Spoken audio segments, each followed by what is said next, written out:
दोनों बच्चे अमेरिका में सेटल हो गए। दोनों की अपनी अपनी फैमिली वहीं रहने लगी।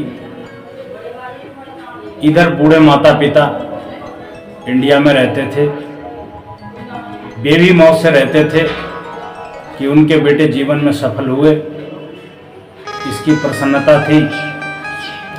बच्चों को अपनी मनचाही नौकरी मिली, मनचाहा पैसा कमाते थे, ये भी प्रसन्न रहते थे। एक दिन अचानक उन्हीं बच्चों की मां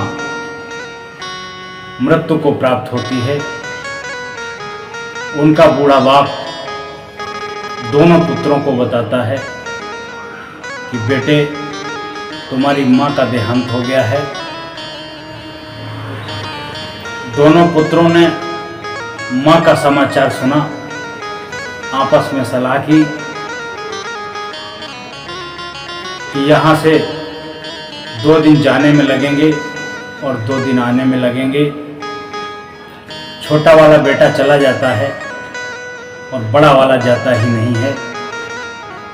2 दिन तक वह कृषक अपनी पत्नी का सब्र रख करके रोता और बिलखता रहा।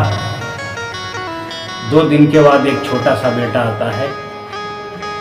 उसके पिता पूछते हैं कि बेटा, तुम्हारा बड़ा भाई नहीं आया? तो उस छोटे बेटे ने जो जवाब दिया, उसे सोच करके हर किसी का दिल दुखी हो जाएगा, मन दुखी हो जाएगा। उस बेटे ने कहा कि बड़े भैया ने कहा है कि माँ के अंतिम संस्कार में तुम चले जाओ और पिता के अंतिम संस्कार में हम चले जाएंगे। इस तरह की भाषा बोलने लगे, इस तरह की सोच उनके अंदर विकसित हुई। इसका मतलब यही है कि उनके जीवन में संस्कार का अभाव रहा, उनमें माता पिता का कोई भाव नहीं रहा, घर परिवार का कोई भाव नहीं रहा, रिश्तों की कोई मर्यादा नहीं रही।